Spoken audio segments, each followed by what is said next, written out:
رب اشرح لي صدري ويسر لي أمري واحلل عقدة من لساني يفقه قولي. أعوذ بالله من الشيطان الرجيم. أعوذ بالله من الشيطان الرجيم. بسم الله الرحمن الرحيم. بسم الله الرحمن الرحيم. السلام عليكم ورحمة الله. فمن أظلم ممن كذب على الله وكذب بالصدق إذ جاءه.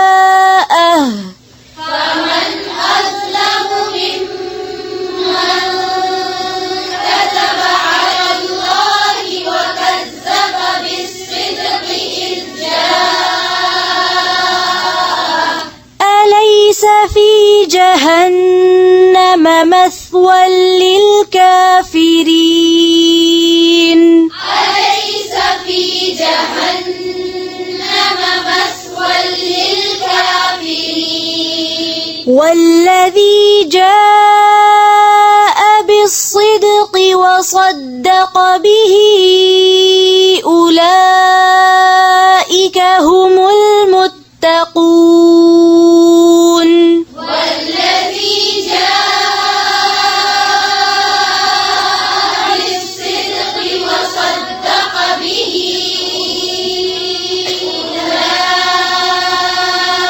أولئك هم المتقون.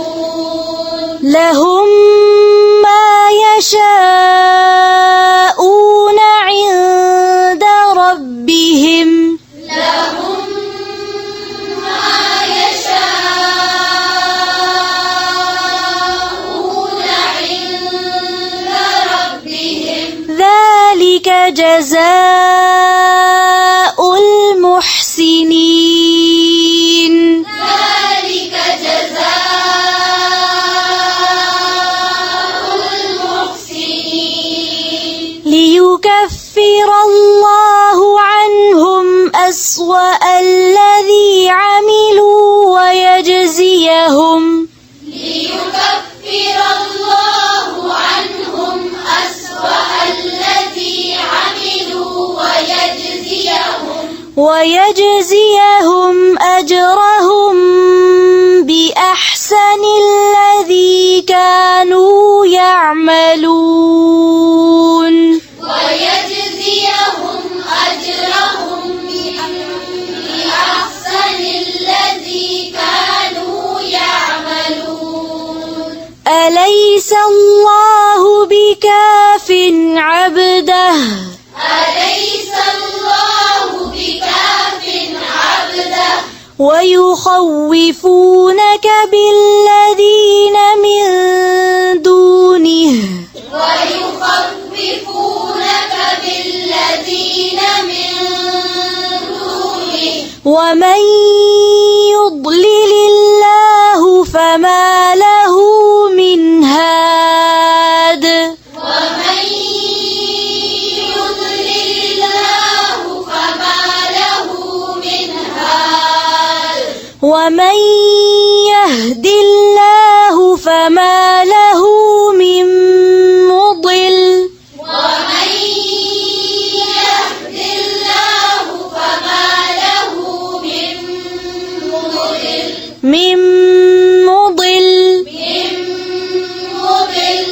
أليس الله بعزيز ذي انتقام. أليس الله بعزيز ذي انتقام. ولئن سألتهم من خلق السماوات والأرض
برحمة أو أرادني برحمة هل هن ممسكات رحمته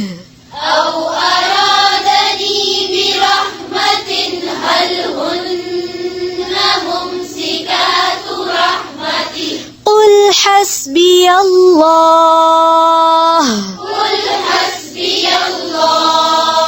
عليه يتوكل المتوكلون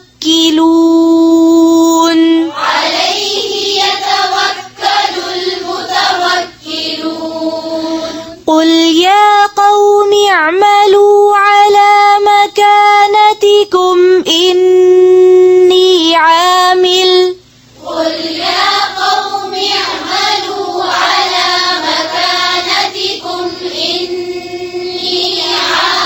فسوف تعلمون من يأتيه عذاب يخزيه ويحل عليه عذاب مقيم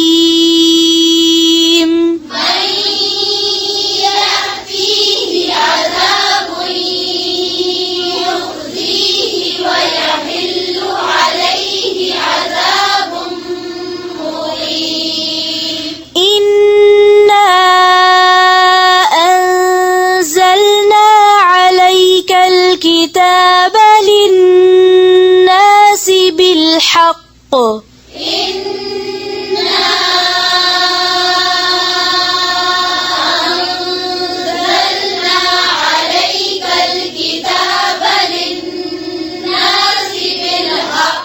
للناس بالحق فمن اهتدى فلنفسه ومن ضل فإنما يضل عليها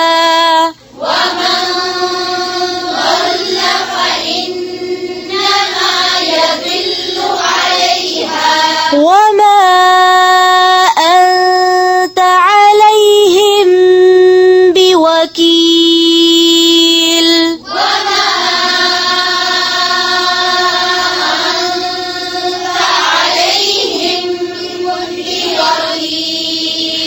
الله يتوفى الأنفس حين موتها والتي لم تمت في منامها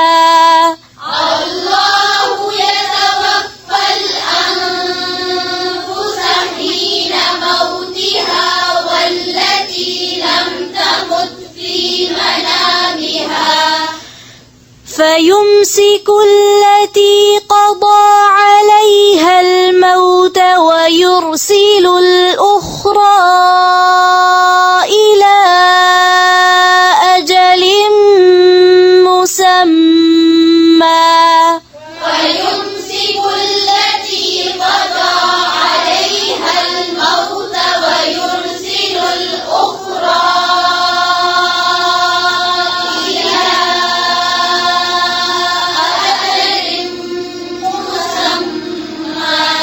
फिर से पढ़ें फयुमसिकुल्लती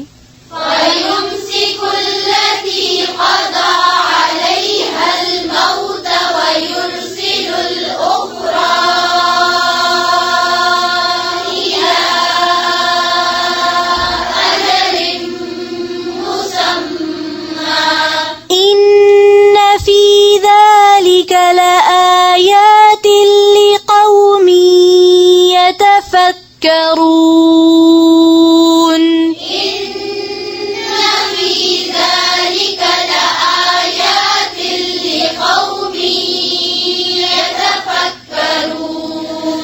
أم اتخذوا من دون الله شفعاء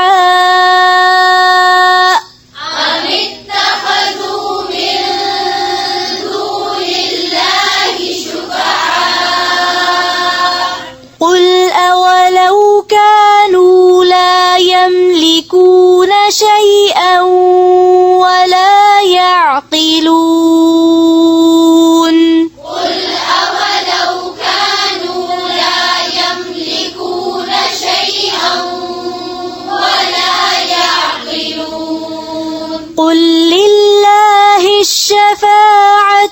جميعا قل لله الشفاعة جميعا له ملك السماوات والأرض له ملك السماوات والأرض ثم إليه ترجعون ثم إليه ترجعون وإذا ذكر الله وحده اشمأزت قلوب الذين لا يؤمنون بالآخرة وإذا ذكر الله وحده اشمأزت قلوب الذين لا يؤمنون بالآخرة وحده اشمأزت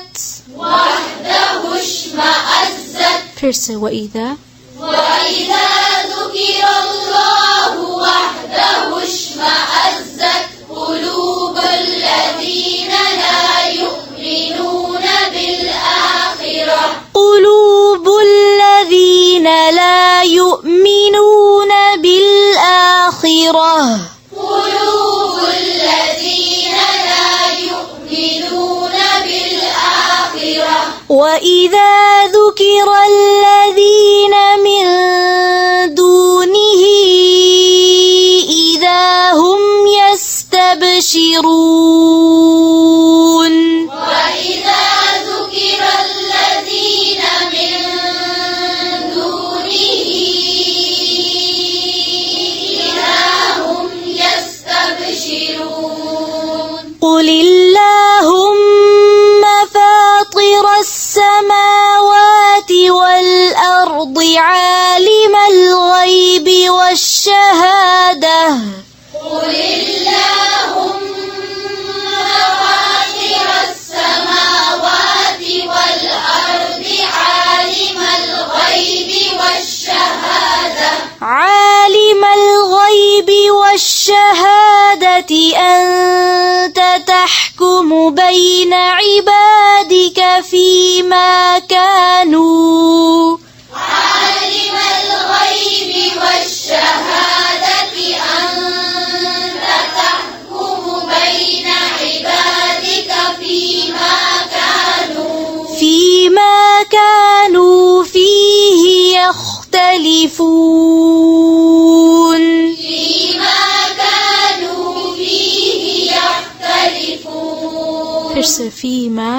فيما كانوا فيه يختلفون ولو أن للذين ظلموا ما في الأرض جميعا ومثله معه لافتدوا به ولو أن للذين ظلموا ما في الأرض جميعا ومثله معه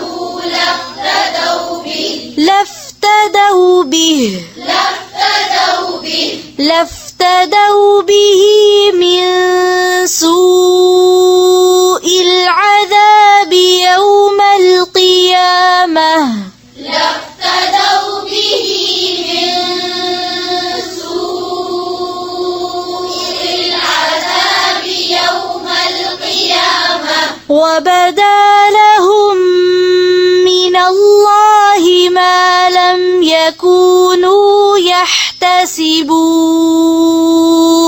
وبدا لهم من الله ما لم يكونوا يحتسبون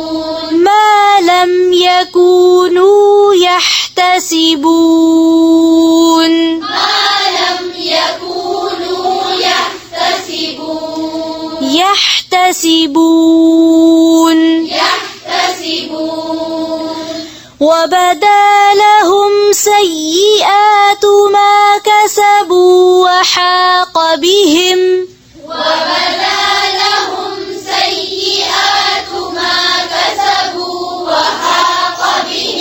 وحاق بهم ما كانوا به يستهزئون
بل هي فتنة ولكن أكثرهم لا يعلمون بل هي فتنة ولكن أكثرهم لا يعلمون قد قالها الذين من قبلهم فما أغنى عنهم قد قالها الذين من قبلهم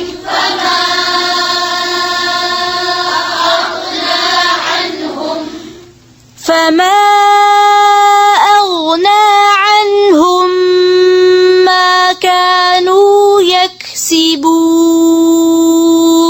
فما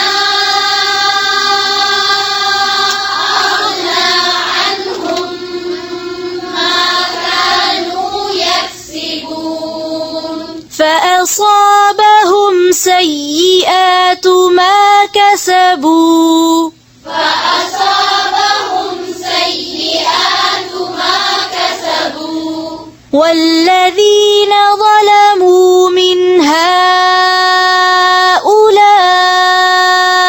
سيصيبهم والذين ظلموا من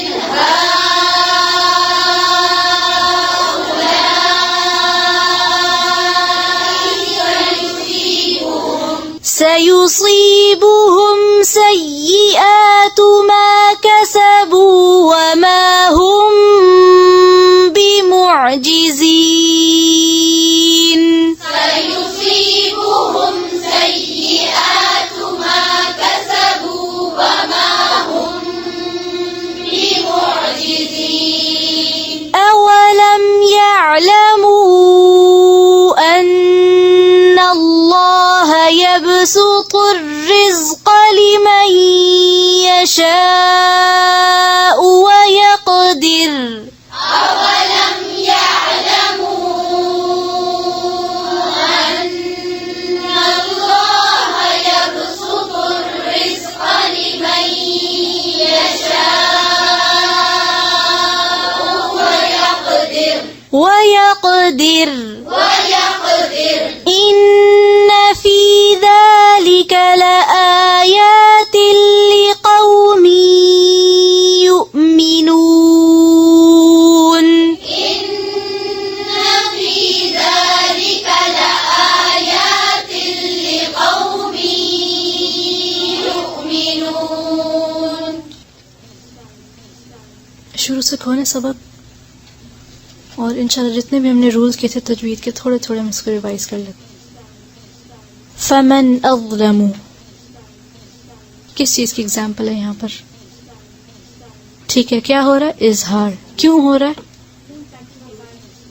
नून साकिन के बाद हमजा आ रहा है और हमजा क्या है? सब बोलेंगे। अगर नून साकिन या तनवीन के बाद हुरूफ हल्की में से कोई भी हर्फ आ जाए तो क्या होता है वहां पर? सब बोले। बिस्सिद्क़ी दाल पे क्या हो रहा है? क़लक़ला। क्यों क़लक़ला हो रहा है? दाल पे क्या है? जज़्म, सुकून। किन किन हुरूफ पर क़लक़ला होता है? और कब होता है? जब ये साकिन हो। साकिन किस हर्फ को कहते हैं? जिस पर जज्म हो। गुड। वयजज़ियहुम जीम पर क्या हो रहा है? क़लक़ला। आयत नंबर 35 में वयजज़ियहुम अजरहुम जीम पर क्या हो रहा है? क़लक़ला। क्यों हो रहा है? किस तरह पढ़ेंगे इसको? इससे अगला वाला लफ्ज कैसे पढ़ेंगे? अजरहुम। इसी आयत में देखें पीछे थोड़ा सा अन्हुम नून पर क्या हो रहा है? क्यों इजहार हो रहा है? नून क्या है? साकिन। नून साकिन के बाद हुरूफ हल्की में से क्या आ रहा है? हाँ। किस तरह पढ़ेंगे इसको? फिर से अन्हुम अन्हुम। गुड। बिकाफिन عبدہ. اگلی والی آیت میں دیکھیں 36 میں الیس اللہ بکافن عبدہ. یہاں پر کیا ہو رہا ہے؟ بکافن عبدہ. فا پہ کیا ہے؟ اگلا حرف کیا ہے؟ کن حروف میں سے کیا ہوگا؟ کس طرح پڑھیں گے؟ عبدہ. با پہ کیا ہو رہا ہے؟ گڈ. فما لہو من ہاد. من. ومن یضلل.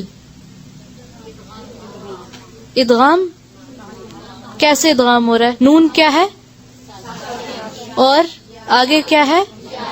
یا. کن کن حروف میں سے؟ ٹھیک ہے.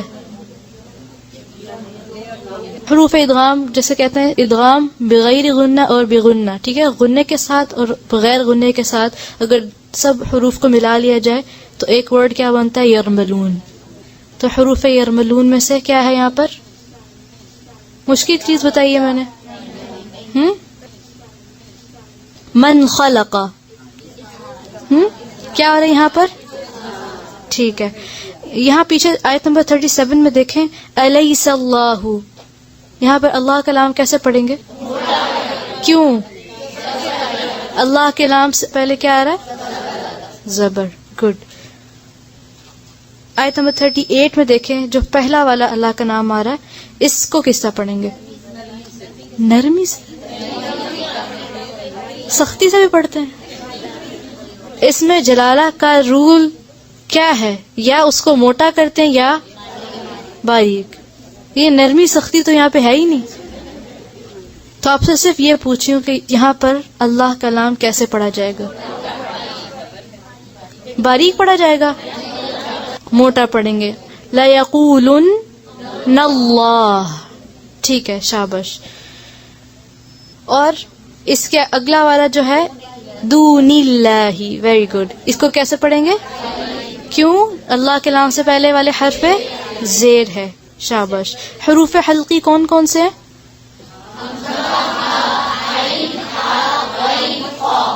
ٹھیک ہے. ایک اور رول کرنا بہت آسان سا ہے. انشاءاللہ آپ کو یہ آرام سے سمجھ آ جائے گی. اس میں زیادہ ایفرٹ نہیں کرنی پڑے گی. یہ بھی نون ساکن اور تنوین کا ایک رول ہے. جب بھی نون ساکن یا تنوین کے بعد با آ جائے تو کیا کرتے ہیں؟ اس کی ذرا ایک ایگزامپل ڈھونڈ کے مجھے بتائیں. نون ساکن یا تنوین کے بعد با آ رہی ہو. سورۃ البقرہ میں آیت نمبر 27. ٹھیک ہے. عہد اللہ من بعدی. گڈ. تو کیا ہو رہا ہے؟ ہم اس کو من بعدی نہیں پڑھتے نا، ہے نا؟ کیا کرتے ہیں؟ نون ساکن کو کیا کرتے ہیں؟ میم میں چینج کر دیتے ہیں. یہ ایک رول ہے. جب بھی نون ساکن یا تنوین کے بعد با آ جائے تو اس کو کیا کرتے ہیں؟ نون کو یا تنوین کو میم میں بدل دیتے ہیں. کیسے؟ مم. مم بعدی. من بعدی کو کیسے پڑھیں گے؟ مم بعدی. اور ساتھ کیا ہو رہا ہے؟ مم بعدی. کس طرح پڑھیں گے اس کو؟ من بعدی پڑھ سکتے ہیں؟ نہیں. اس رول کو کیا کہتے ہیں؟ اقلاب. اقلاب کا روٹ ورڈ کیا ہے؟ قلب. قلب کا کیا مطلب ہے؟ تو یہاں پہ کیا ہو رہا ہے؟ ہو رہی ہے نون کو میم سے بدل رہے ہیں. مارک کریں ذرا اس کی ایگزامپلس. مطویات بیمین. تا پہ کیا ہے؟ تنوین ہے. اور آگے کیا آ رہا ہے؟ شاباش. صحیح ایگزامپل ہے؟ سب بتائیں صحیح ایگزامپل ہے؟ صحیح ہے، الحمدللہ، بالکل ٹھیک ہے. جنبی. ٹھیک ہے. آیت نمبر 67 میں سورہ زمر کی جنبی. نون ساکن کے بعد با آ رہی ہے. کس طرح پڑھیں گے؟ جنبی. سورۃ البقرہ کی آیت نمبر 56 میں من بعدی. ٹھیک ہے. من بعدی موتھا. من بعدی. گڈ. حامیم سجدہ کی آیت نمبر 44 میں مکان بعید. گڈ. شاباش. سورۃ البقرہ آیت نمبر 229. فَإِمْسَاكُمْ بِمَعْرُوفٍ. سورۃ النحل 69. مِن بُطُونِ. Good. سورۃ الہمزہ لَيُنبَذَنَّ. عذاب مقیم. عذاب با پہ کیا ہے؟ تنوین، اور آگے آ رہی ہے میم. تو یہاں پر یہ کس چیز کی اگزامپل ہے؟ تنوین کے بعد میم جب آ رہی ہے تو ادغام کی. ادغام کون سے ادغام کی اگزامپل ہے یہ؟ مع الغنہ. گڈ. چلیں. سبحانک اللہم وبحمدک نشہد ان لا الہ الا انت نستغفرک ونتوب الیک. السلام علیکم ورحمۃ اللہ وبرکاتہ.